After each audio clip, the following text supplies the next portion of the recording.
السلام علیکم دوستوں and welcome to the story tellers. آج کی اسٹوری ایک ہاسپٹل کے بارے میں۔ ہاسپٹل کا نام ہم یہاں شیئر نہیں کر سکتے، لیکن اسٹوری بہت ہی خوفناک ہے، تو اینڈ تک ضرور سنیے گا۔ یہ ہمیں سارا نے راولپنڈی سے بھیجی ہے، تو چینل کو سبسکرائب کر لیں۔ بڑھتے ہیں اپنی اسٹوری کی طرف۔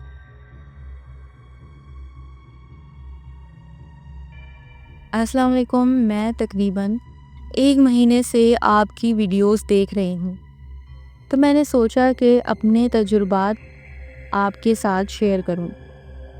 میرا نام سارا ہے۔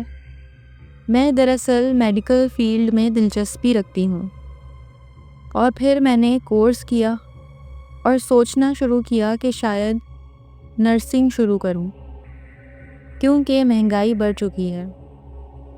میں راولپنڈی سے ہوں، تو میں نے سوچا کہ یہاں کہیں کام شروع کروں۔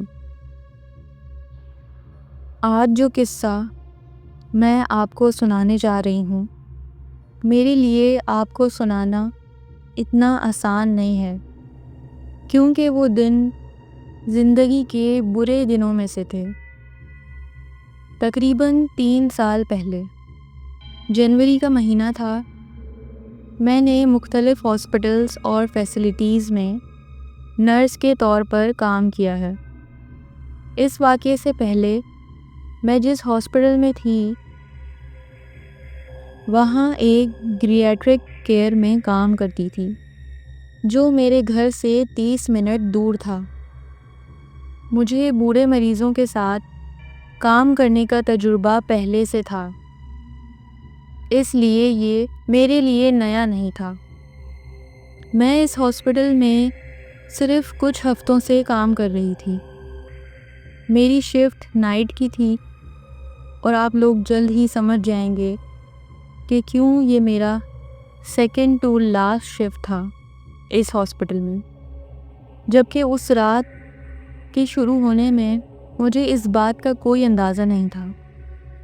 میڈیکل میں دلچسپی تھی تو ظاہر ہے میں بہت پرجوش تھی، اور لوگ بھی دعائیں دیتے تھے، تو اکثر لگتا تھا کہ یہ خوشگوار احساس ہے۔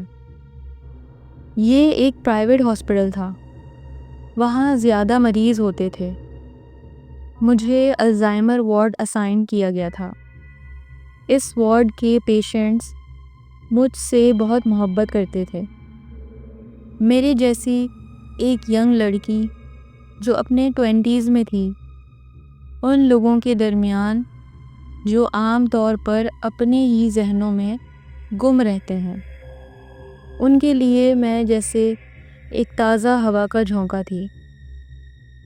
شروع میں رات کی شفٹ میں نے محسوس کیا کہ آپریشن تھیٹر کے پاس جو دروازہ تھا وہ کھلتا اور بند ہوتا ہے، اور جب میں چیک کرتی تو وہاں کوئی نہیں ہوتا۔ باقی لوگوں سے پوچھتی تو وہ بولتے کہ ہم لوگ نہیں تھے۔ تو یہ تھوڑا سا عجیب لگا کہ شاید میرا وہم ہو۔ پھر یہ ہوا کہ میں ایک دفعہ واش روم میں تھی، تو کافی دفعہ ایسا ہوا کہ کسی نے دروازہ کھولنے کی کوشش کی۔ اب ایسا ہوتا ہے تو بندہ فوراً بولتا ہے میں اندر ہوں، تاکہ دوسرے کو پتہ ہو کہ اندر کوئی ہے۔ اب اسی طرح باہر سے کوئی زور لگا کر دروازہ کھولنے کی کوشش کرتا رہا۔ ہاتھ دھو کر جیسے ہی دروازہ کھولا تو باہر کوئی نہیں تھا، اور یہ کافی بار ہوتا تھا۔ پھر میں نے اپنے باقی اسٹاف سے بھی کہا کہ رات کو یہاں ہاسپٹل میں کچھ تو چل رہا ہوتا ہے۔ انہوں نے کہا کہ نہیں یار، تم ہارر موویز بہت دیکھتی ہو، تمہارا وہم ہے۔ وہ اس بات کو نظر انداز کر دیتے تھے۔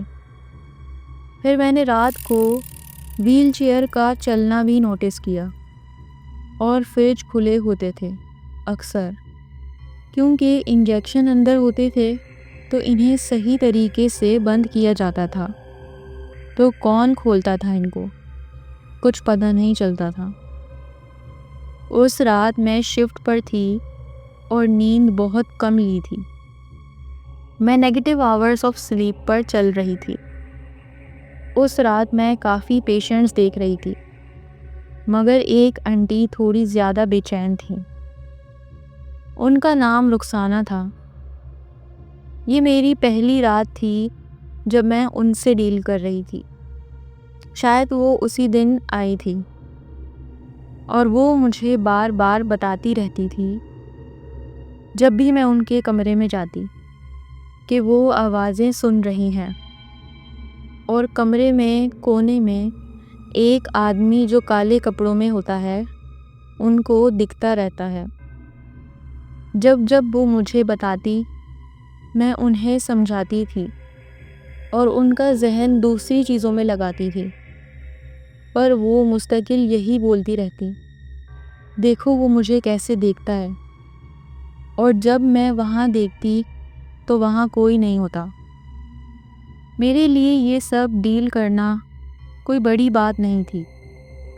اس کمرے کی دوسری پیشنٹ نے میری شفٹ سٹارٹ ہونے سے پہلے کہہ دیا تھا کہ ان کا پردہ بند کر دیا جائے تاکہ وہ نئی آنٹی انہیں تنگ نہ کریں۔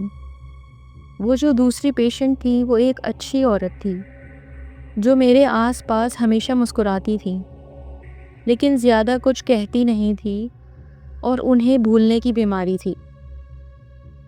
میری شفٹ لگ بھگ 9 بجے شروع ہوئی اور زیادہ پیشنٹس 11 بجے تک سو جاتے تھے، لیکن رخسانہ آنٹی نہیں۔ اس دن جب انہوں نے مجھے کمرے میں بلایا تو میں ان کے کمرے میں گئی۔ وہ ان آوازوں سے ڈر گئی تھی جو انہیں آ رہی تھی، اور وہ مستقل یہی بولے جا رہی تھی کہ وہ کالا آدمی مجھے گھور رہا ہے اور مجھ پر ہنس رہا ہے۔ سچ کہوں تو اب مجھے ڈر لگنے لگا، کیونکہ ایک پیشنٹ مستقل ایک ہی بات بار بار کیوں کرتی ہیں، اور ان کی شکل پر ڈر، ان کے چہرے پر وہ پسینے۔ اب ڈر لگنے لگا تھا، پر میں نے سوچا کہ وہ بیمار ہیں، اسی لیے ان کے ذہن میں وہ چیزیں نظر آ رہی ہیں اور آوازیں سنائی دے رہی تھیں، اور میں ان کے لیے ہمدردی محسوس کرتی تھی، کیونکہ مجھے احساس تھا کہ وہ بہت ڈرانے والی آوازیں ہوں گی۔ پھر بھی میں نے پوری کوشش کی کہ انہیں تسلی دوں اور سلا دوں۔ میں ٹی وی آن نہیں کرنا چاہتی تھی تاکہ کمرے کی دوسری پیشنٹ کی نیند خراب نہ ہو، کیونکہ رات کا 1 بج رہا تھا۔ میں نے ان آنٹی کا ہاتھ پکڑا اور ان سے کہا کہ سب ٹھیک ہے، گہری سانس لیں اور ریلیکس کریں۔ میں نے انہیں فیل کروایا کہ وہ اکیلی نہیں ہے اور میں ہمیشہ ایک کال پر ہوں۔ یہ کام کر گیا۔ وہ تھوڑی دیر کے لیے سکون میں آ گئی، اور جب اگلی دفعہ میں ان کے کمرے میں آئی تو وہ سو رہی تھی۔ میں ان کے پاس گئی، ان کی چادر اوپر کی، اور وہ کافی گہری نیند میں سو رہی تھی۔ جب یہ تمام پیشنٹ سو جاتے ہیں تو میں رات کو بہت دھیرے دھیرے چلتی ہوں تاکہ کوئی بھی میری وجہ سے پریشان نہ ہو، نہ کسی کی نیند خراب ہو۔ وقت تقریباً آدھی رات کا تھا۔ 1 گھنٹہ یا 2 گھنٹے بعد میں لنن روم میں اپنے کارڈ کا اسٹاک کر رہی تھی تو مجھے کمرے میں کچھ آواز سی سنائی دی، جیسے سامنے سے پین زمین پر گرا۔ میں نے نظر انداز کیا۔ وہ چھوٹا اور پرسکون کمرہ تھا۔ میں نے دروازہ بھی بند کیا ہوا تھا، اس لیے کوئی اور آواز آنا نارمل نہیں تھا۔ میں نے دیکھا سامنے شیشے میں کوئی بھاگا، مطلب آپ کو فیل ہوتا ہے نا، کوئی سامنے سے بھاگا بالکل ایسے۔ میں چونک گئی، دل کی دھڑکن ایک دم بڑھی۔ میں نے سوچا آدھی رات ہے، میں جب ہی یہ فیل کر رہی ہوں، اور اپنا کام جاری رکھا۔ پھر مجھے وہ چیز دوبارہ محسوس ہوئی جسے میں صرف اس طرح واضح کر سکتی ہوں پر آپ کو فیل نہیں کروا سکتی کہ اس ٹائم مجھ پر کیا گزری۔ کسی نے میرے شولڈر پر ہاتھ رکھا، بالکل ٹائٹ سے، جیسے کوئی آدمی ہو۔ میں نے اپنے شولڈر کی طرف دیکھا اور چیخ ماری، مگر میرے شولڈر پر کچھ بھی نہیں تھا۔ حیرت ہے، سوچے ذرا، اگر آپ اکیلے روم میں ہاسپٹل میں کھڑے ہوئے ہوں اور آس پاس کوئی نہ ہو، بس خاموشی ہو اور کوئی آپ کے کندھے پر ہاتھ رکھے تو کیسا لگے آپ کو؟ اور اسی وقت آپ کو پتہ لگے کہ وہاں کوئی نہیں ہے۔ اس کمرے میں اس وقت کوئی نہیں تھا۔ میں بہت ڈر گئی تھی، میری سانسیں بہت تیز ہوتی جا رہی تھیں، کیونکہ اب یہ سب اگنور کرنے والا نہیں تھا۔ مجھے یقین ہے کسی نے میرے شولڈر زور سے پکڑا تھا، میں محسوس کر سکتی ہوں، اور کوئی بہت بھاری ہاتھ تھا، کسی آدمی کا ہاتھ۔ میں اسی وقت اٹھی اور ڈرتے ڈرتے ہال وے میں 1 سیکنڈ کے لیے صرف جھانکنے گئی۔ کوئی اور نرس نظر نہیں آ رہی تھی، بالکل خاموشی تھی۔ میرے پاس اور کچھ نہیں تھا سوائے اس کے کہ میں جو کر رہی تھی وہی واپس کروں۔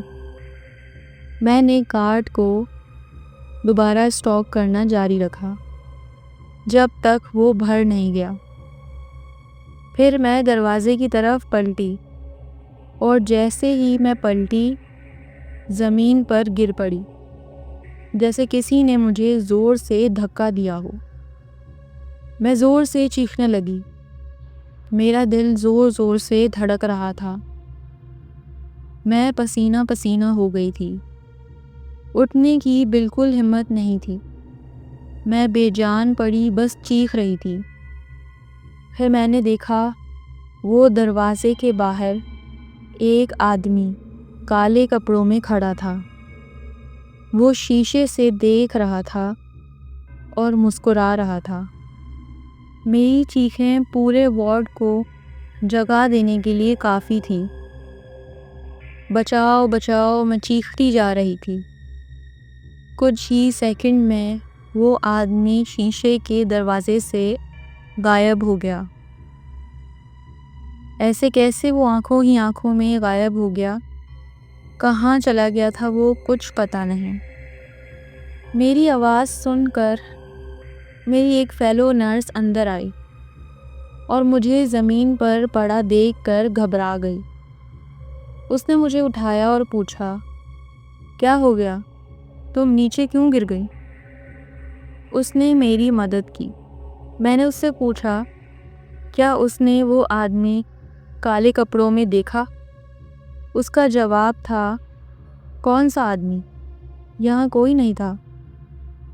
ہم نے وارڈ کے سارے کمرے چیک کیے، وہاں کوئی بھی آدمی کالے کپڑوں میں نہیں تھا۔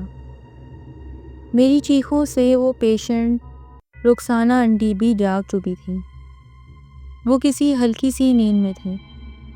جب میں ان کے کمرے میں گئی تو انہوں نے پھر سے ان آوازوں کا ذکر کرنا شروع کر دیا۔ اس دفعہ وہ چیخیں جو میری تھی وہ انہیں پتہ ہی نہیں تھی کہ میری چیخیں تھیں۔ میں نے ان سے پوچھا کہ وہ آدمی کالے کپڑوں میں کیسا تھا؟ کیا وہ مسکرا رہا تھا؟ انہوں نے مجھے دیکھا اور پوچھا، تم کیسے جانتی ہو؟ اور میرے دل کی دھڑکن ابھی بھی تیز چل رہی تھی۔ پھر وہ دوبارہ چیخیں مارنے لگی، ابھی مجھے یہاں سے نکالو، وہ آ رہا ہے۔ دوسری نرسز دوڑ کر اندر آئیں اور انہیں سنبھالنے کی کوشش کرنے لگی۔ اس رات میں اتنا ڈر گئی تھی جس کی کوئی حد نہیں۔ مجھے اس دوسری نرس اریس نے کہا کہ تم کچھ گھنٹے آرام کر لو، یہ نیند کی کمی اور تھکن سے ہوتا ہے۔ میں نے سوچا شاید میں نائٹ شفٹ میں ایڈجسٹ نہیں ہو پا رہی، اسی لیے یہ مسئلہ ہو رہا ہے۔ یہ کہہ کر ہم اسٹاف روم میں آ گئے اور وہ بھی میرے ساتھ ہی بیٹھ گئی۔ فجر کا وقت ہونے والا تھا۔ میں نے کچھ دیر آنکھیں بند ہی کی تھی کہ ایک بوڑھی عورت کی آواز آئی جو ایک کمرے سے تھی، اور اس نے مجھے میرے نام سے بلایا۔ اس وقت کوئی پیشنٹ نہیں تھا۔ میرے پاس بیٹھی دوسری نرس نے مجھ سے کہا کہ یہاں عجیب سی آواز آ رہی ہے۔ پھر اس کو بھی آواز آئی جو کسی نے اس کا نام لے کر بلایا۔ دوسری نے پوچھا، کیا تمہیں یہ آواز آئی؟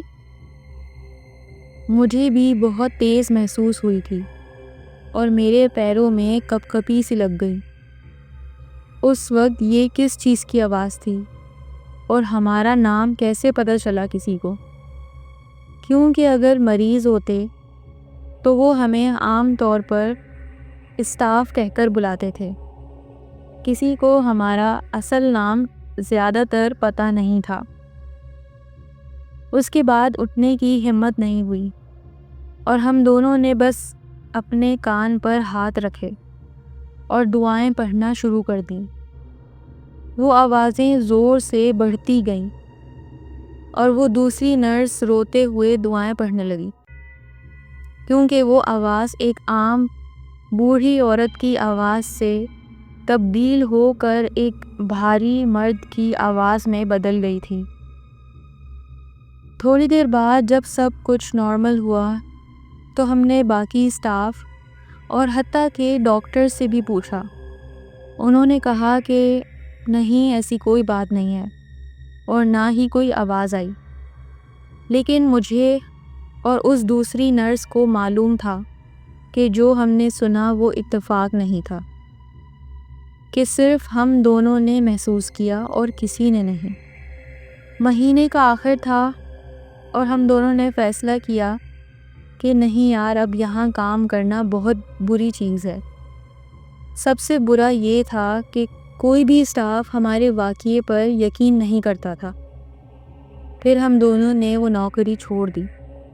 اگلے دن میں نے ہیڈ نرس کو ٹیکسٹ کیا کہ میرا اگلا شفٹ میرا آخری ہوگا۔ یہ تجربہ مجھے ٹرامیٹائز کر گیا ہے اور میں اس بلڈنگ میں رہنا نہیں چاہتی۔ مجھے کبھی کسی چیز کا ڈائگنوسس نہیں ہوا تھا، نہ ہی میں نے کبھی ہیلوسینیشنز جیسی کوئی چیز ایکسپیرئنس کی۔ میں نیند کی کمی کے اثرات سے واقف ہوں، لیکن یہ سب نیکسٹ لیول تھا۔ یہ ساری چیزیں مل کر ایک پیرانارمل واقعہ نظر آتا ہے۔ کم از کم مجھے امید ہے کہ یہ once in a lifetime واقعہ ہی تھا، لیکن یہ بات یقیناً ہے کہ اس ہاسپٹل میں کچھ نہ کچھ تو تھا۔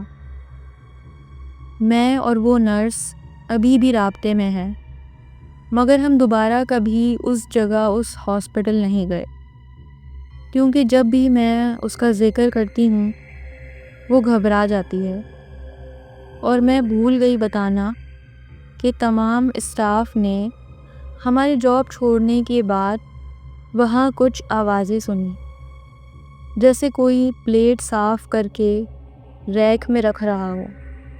اس کے علاوہ باتوں کی آوازیں بھی سنی اور واش روم کے دروازے پر دستک دینے کی آواز بھی آتی تھی۔ میں نے یہ بھی سنا۔ یہ وہ تجربہ ہے جو میں آپ کے ساتھ شیئر کرنا چاہتی تھی، اور مجھے امید ہے کہ آپ انہیں اپنی کہانیوں میں لازمی شامل کریں گے۔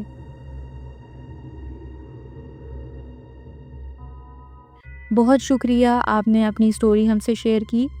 دوستوں، اگر آپ بھی ہم سے اپنی کوئی ہارر سٹوری شیئر کرنا چاہتے ہیں تو ڈسکرپشن میں ای میل ہے، وہاں شیئر کریں اور چینل کو سبسکرائب ضرور کر دیے گا، اسی سے ہمیں حوصلہ افزائی ہوتی ہے۔